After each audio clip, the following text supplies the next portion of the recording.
Bonjour, CPAC! Hello, my fellow conservatives. I hope that Americans really like French accent. Okay, and I hope too that you see me as less terrifying than the American media depicts me. Because it's crazy. Yesterday I was a fascist, today I'm a socialist. Okay, why not? Whatever the media says, it is a real honor for me to add my French voice to this strong sea of patriotic Americans. Our alliance is neat in the quest for freedom. My country, France, was the first country to recognize your independence. It was by French blood spilt on American soil that our friendship began. Today, over 2 centuries later, here at CPAC, we are once again standing side by side in another battle for freedom. This freedom is a gift. Economic and political freedom, freedom of speech, freedom of conscience are our common treasures. After 1,500 years of existence, it's us, the French. We now must fight for our independence. No, France is no longer free today. French are not free to choose their policies, whether they are economic, monetary, on immigration, or even diplomacy. Our freedom is now in the hands of the European Union.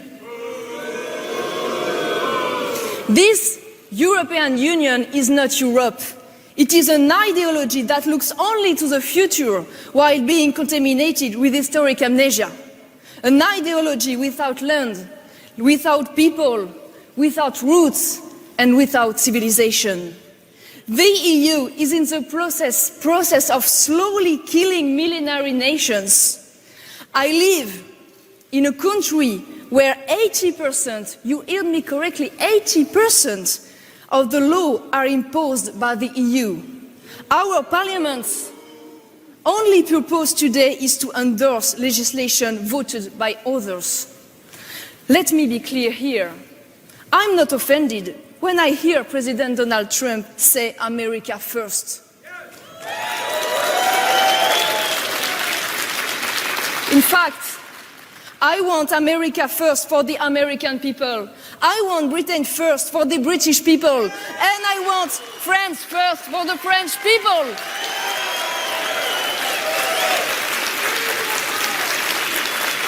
That's why I fight for French diplomacy to keep its unique role, to act as a link between the East and the West. A long history has allowed us to form privileged ties with Africa, with Russia, with Asia, as well as the Middle East. We must be able to keep the ability to decide for ourselves our military and diplomatic decisions. Our forces are complementary. I refuse the standardized world proposed by the EU. I consider that the people have the right to a historical continuity.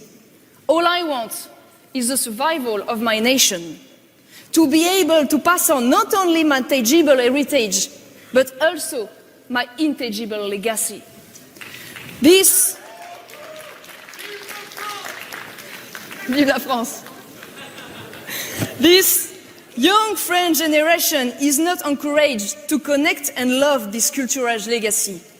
They are brainwashed with guilt and shame of their country.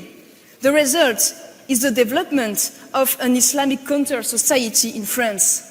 After 40 years of massive immigration, Islamic lobbies and political correctness, France is in the process of passing from the eldest daughter of the Catholic Church to the little niece of Islam.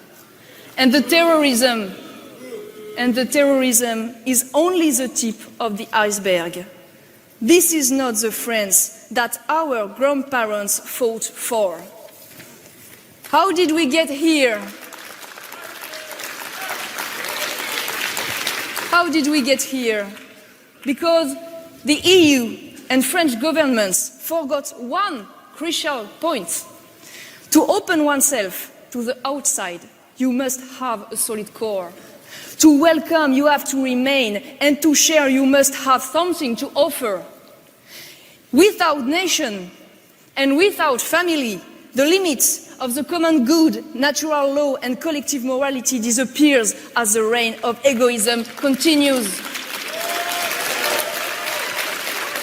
We have the right to rent a woman's womb. We have the right to deprive a child of a mother or father. No, you don't. A child is not a right. Is this the freedom that we want? No, we don't want this atomized world of individual without gender, without father, without mother, and without nation.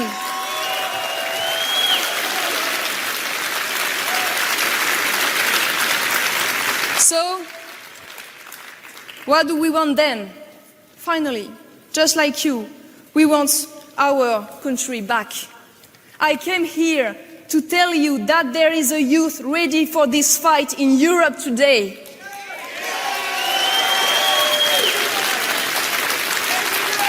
A youth who believes in hard work, who believes in their flag means something, who wants to defend individual freedom and private property.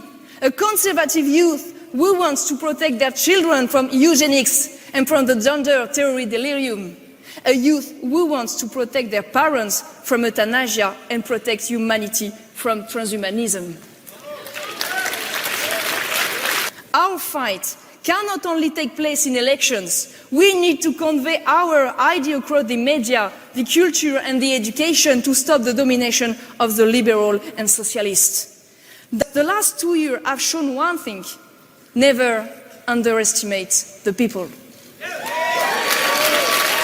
When the people are given the opportunity to take their country back, they will seize it.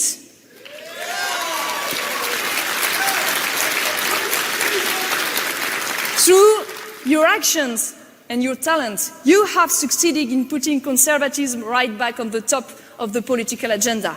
Let us build on what you have achieved here, so that on both sides of the Atlantic, a conservative agenda may prevail.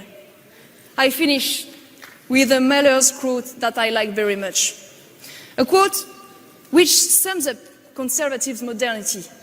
Tradition is not the worship of ashes, but the preservation of fire.